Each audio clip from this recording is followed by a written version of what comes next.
Meu compadre e minha nobre comadre, eu abro o programa de hoje falando e destacando o poeta português Antônio Gedeão.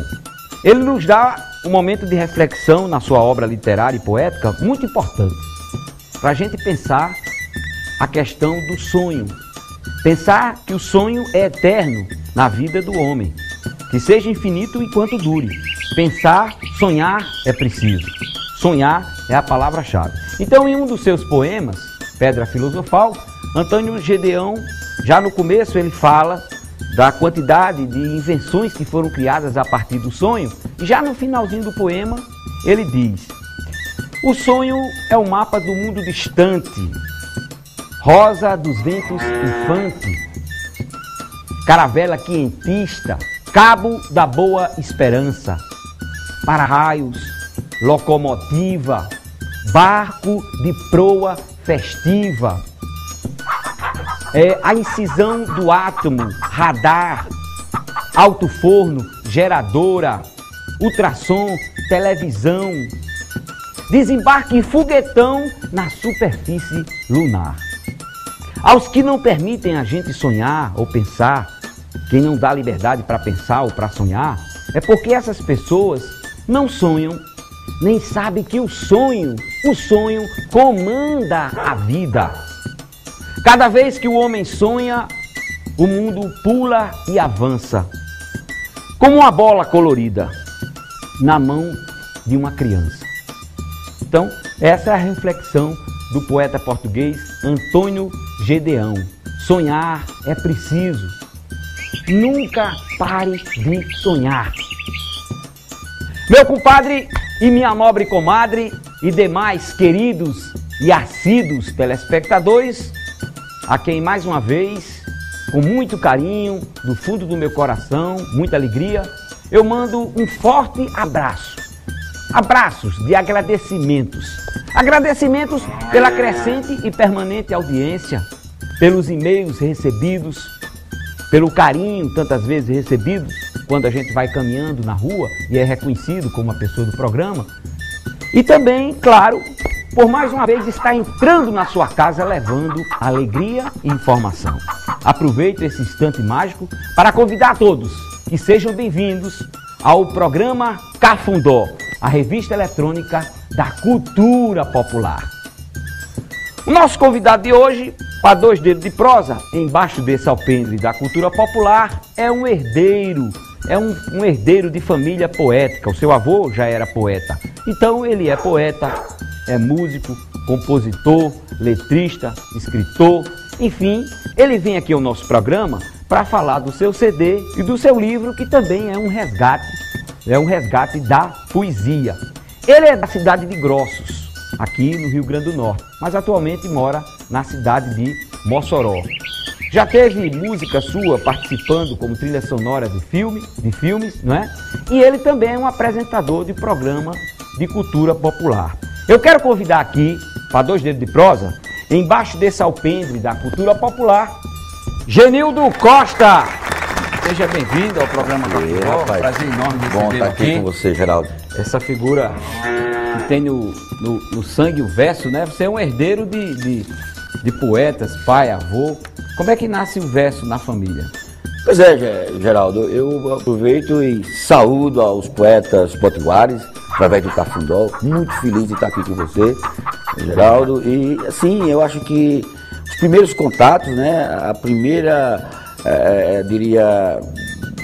vontade, de ver acontecer a poesia, e tive o privilégio, né, de transitar no universo poético de uma geração que, na verdade, fez parte da minha infância, da minha adolescência, e que sempre, na minha casa, o verso, a rima, a métrica, surgia naturalmente.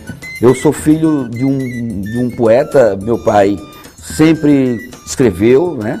Em memória, hoje, muita saudade do velho Dagmar, do Miguel Erasmo, meu avô, que perdi com 11 anos de idade, né?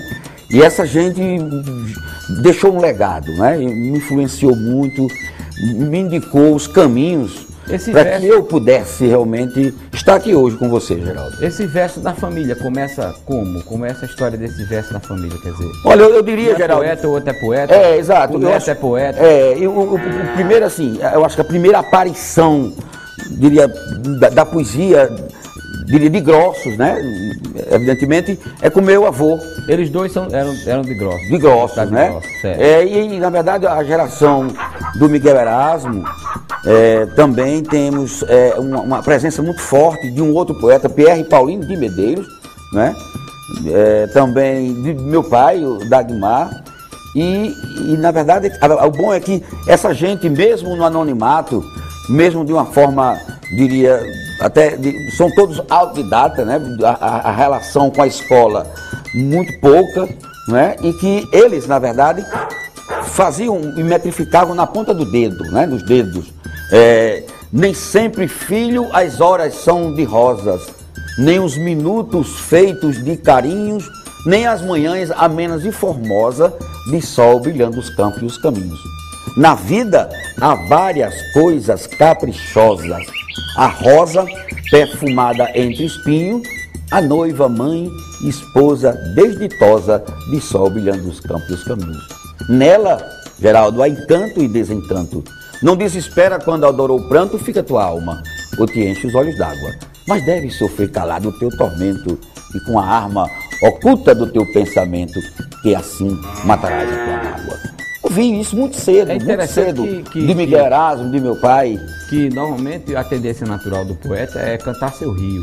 E Grossos a gente sabe, que é uma cidade de rio, né? Cidade de rio, exato. Na cidade de mar, né? Belas praias. E ele era uma poesia praiana ou ele era uma poesia de alma humana? De alma, né? De muita espiritualidade. Assim, há um lirismo na poesia de Miguel Erasmo, né? Do meu pai, do Pierre. O Pierre também muito grande, o Pierre. Ele diz: ai de me ver um dia embriagado cantando uma canção das mais impuras, ao passar completamente esfarrapado, mas descrendo afinal de tuas juras. E tu dirás, fitando-me, coitado, colheste na vida inúmeras torturas e hoje por um destino iniquilado. Acho que não esqueci do... Não lembrou o verso? Não. Mas eu te pergunto o seguinte, você é uma pessoa que eu diria que são duas pessoas, dois num só, um homem que vale por dois. Quer dizer, você é um pesquisador cultural e você é, por natureza, um artista, né? Nesse lado da pesquisa cultural, quer dizer, esse olhar que está aberto para essa pesquisa cultural.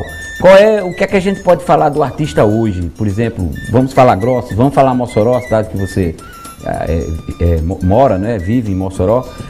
Que radiografia a gente pode tirar do artista? Essa raiz cultural que você traz tão forte aí, que você está tão definido nesse aspecto, ela se reflete também na maioria dos artistas, por exemplo, em Mossoró, em Grossos, na região de Oeste? Eu diria, Geraldo, que o artista, ele por si só acaba sendo, acima de tudo, um cidadão ousado, né? O artista, ele reinventa, né, para sobreviver. É um grito que não consegue ficar calado. Não consegue ficar calado, né? Naquela de que as pessoas conseguem, diria assim, viver intensamente o seu universo. E o artista tem uma particularidade, o artista inquieto, né? O artista que produz.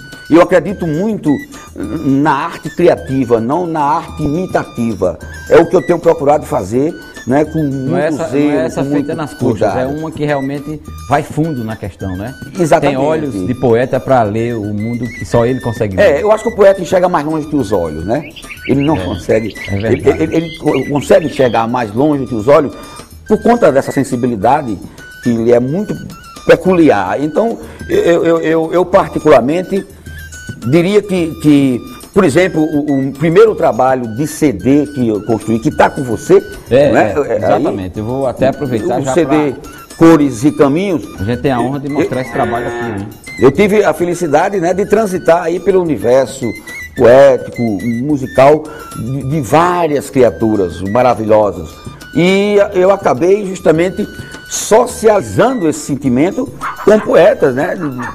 Está tão perto de mim e tão perto de todos nós, e que raramente essa gente acontece. né, acontece.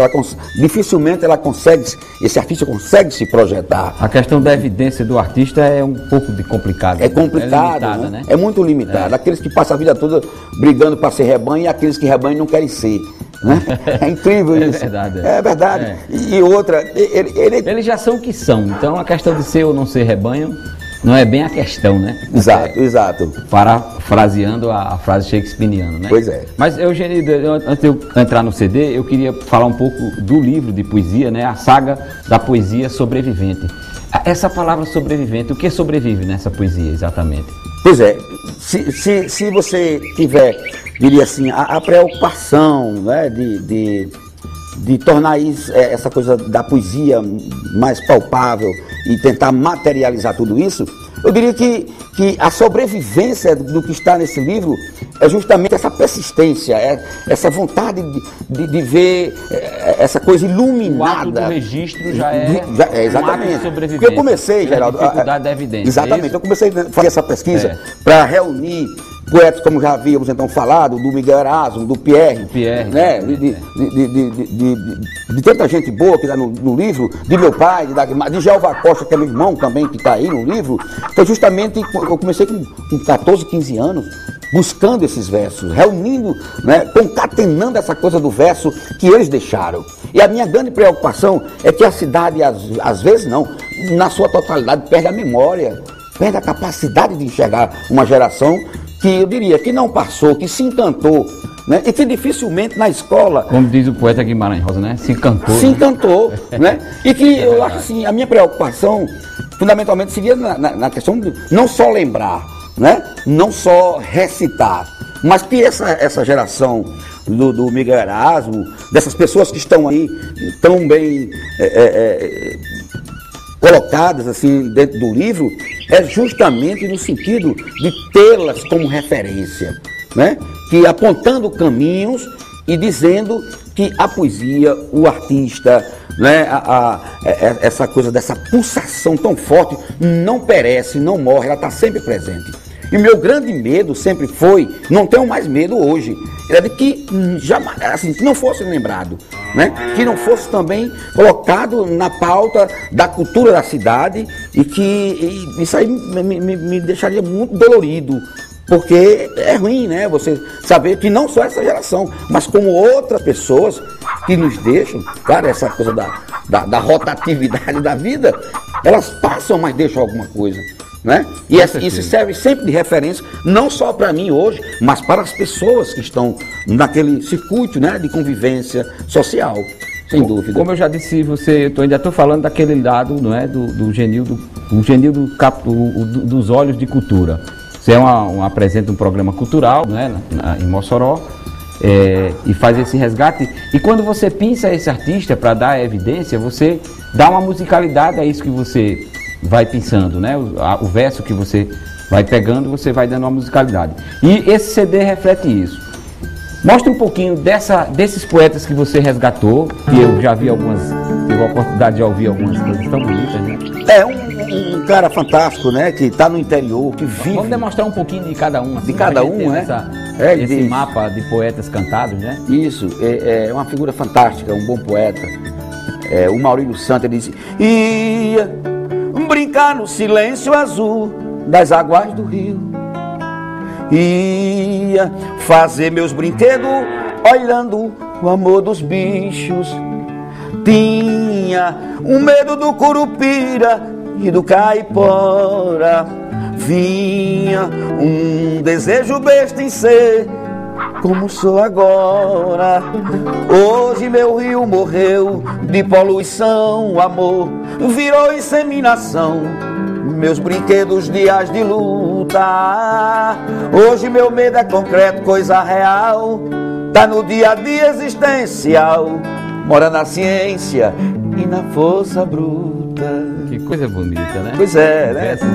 Que novos sentidos ganhamos aí com esse pensar desse poeta, né? Um grande, né? Você vê como que ele tem facilidade, né? De pôr num papel o seu sentimento, né? E você que deu essa música... Esse bailado de cordas tão bonito. Eu faço isso, eu acho da maior naturalidade possível. Mas a letra, música dele, tá no disco, né? Eu apenas fiz, coloquei e trouxe para dentro do disco. Esse arranjo, aliás, que exato. Dizendo. Vamos então ver mais outro poeta, mais um pouquinho de outro poeta. Eu tenho uma canção que é a primeira do disco, né? Que diz assim, que é uma composição minha e de um grande mestre também, é o Gonzaga Deli, diz: por quanto tempo a gente vai ficar aqui parado? Por quanto tempo a gente vai se encontrar nas ruas, nos bares? Milhões de seres que o palco desconhece, milhares de criaturas pelas ruas do país, perdidas no anonimato. Esse é o anonimato. É o anonimato. Que é logo que abre aqui o o prefácio aí do interessantíssimo. Eu tenho receio de esquecer, então já te peço agora, quem quiser fazer um contato, você faz show também? Faço. Você se apresenta fazendo. Quem quer ter o brilhantismo de ouvir a música na íntegra, as músicas que estão aqui. Claro. Como é que pode entrar em contato com você? O telefone é 8863-2046. Vamos repetir devagarzinho. 8863-2046. Eu queria, quer dizer, falamos desses olhos, né, do pesquisador cultural, né, o artista já se demonstra pela execução que você faz. Agora, eu queria assim, que dentro dessa radiografia, como é que está essa cultura? O que é que a gente pode dizer da cultura hoje? Em Mossoró que você vive, por exemplo, como é que... Você que tem um programa, né, cultural, é na Rádio Rural, é isso? Rádio Rural de Mossoró. Rádio Rural de Mossoró, todo sábado. Todo sábado, 9 às 10. Isso. 9 às 10 da manhã. Querendo acessar é www.ruraldemossoró.com.br. Então, qual é a sua visão? Qual é a leitura que Genildo faz da situação cultural hoje em Mossoró? Porque a gente sabe que Mossoró, né, pelo menos nos chega com muita força isso, quer dizer, é uma cidade que tem essa força cultural já em muito destaque. Aliás, Mossoró são vários destaques, mas a cultura tem sido muito pontuada ultimamente, nos últimos anos. Como é que você faz a leitura dessa cultura de Mossoró hoje? Olha, eu diria que o artista moçoroense, né, o artista que está dentro desse contexto aí dessa vontade de realmente ver acontecer, eu acho que Mossoró está lá o artista fazendo a sua arte, né? Está lá o artista se expondo, está lá o artista ocupando a praça da cidade, né? Então há essa articulação. Mas uma coisa de muita, diria, muita ousadia, né? De muita ousadia. Quer dizer, esse pulsar eterno do artista, esse grito que não se cala, é a grande mola propulsora de toda, com certeza, do que né? acontece. O artista está lá com sua ferramenta, com a sua sensibilidade, mas eu diria que realmente há não diria uma distância, mas há uma conexão do artista com a própria cidade, né? E alguns, evidentemente, claro que foram e continuam sendo, eu diria até, cooptados pelo projeto dominante de cultura da cidade. Outros prosseguem, né, pelos becos, vielas da cidade, mas com uma proposta até diria, ousada, inovadora, que diria também assim que talvez não interesse tanto estar dentro da agenda cultural, do gestor público, né, ou da administração pública. O que existe é essa coisa da dicotomia, mas mesmo assim isso é bom. Eu diria até que isso ajuda o artista a pensar mais, a produzir mais e fazer-se protagonista da sua arte, né? Eu não quero aqui ferir de maneira alguma, nem tampouco macular a imagem de quem quer que seja. O que eu percebo é que lá dentro daquele universo, daquele estuário, o artista, sim, ele se apresenta porque tem a coragem de fazer valer a sua personalidade, o perfil daquele que na verdade está distante, mesmo distante do poder, mas mesmo assim ele não se desanima, né? Ele não se fragmenta, ele vai e faz justamente o que ele gosta e com certeza isso realmente nos dá a certeza de que estamos vivos. nessa sua pergunta, eu diria que, por exemplo, Mossoró hoje, há não sei há quanto tempo, né? Mas temos um projeto, um espaço onde nós nos reunimos, que é a Poema, Poetas e Prosadores de Mossoró. Inclusive, eu estou sendo lembrado para assumir a presidência. Essa reunião acontece sistematicamente? Sistematicamente, né? Em que dia que acontece? Geralmente a gente se reúne muito na casa do próprio Rogério Dias. Na casa dele, tem o Caio César, que é um companheiro, um parceiro da gente de Iracema, no Ceará, mas está há muito tempo em Mossoró.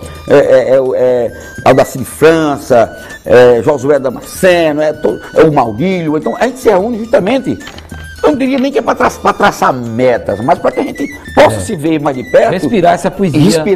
Na íntegra, né? Com todos os que fazem parte. Com certeza. Genildo, sabe que tempo de televisão, você que é apresentador, sabe que os tempos são limitados nas mídias de um modo geral, não é? Para tanta coisa que a gente tem para dizer.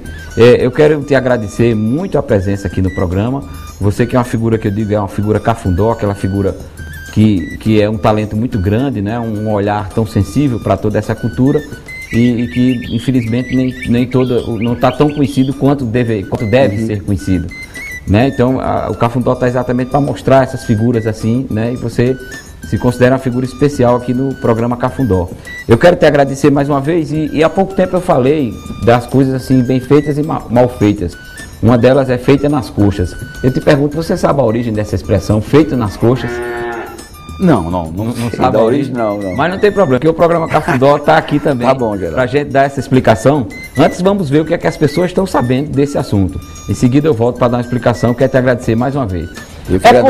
É com você aí, meu filho, Fernando Ferradura. Uhul!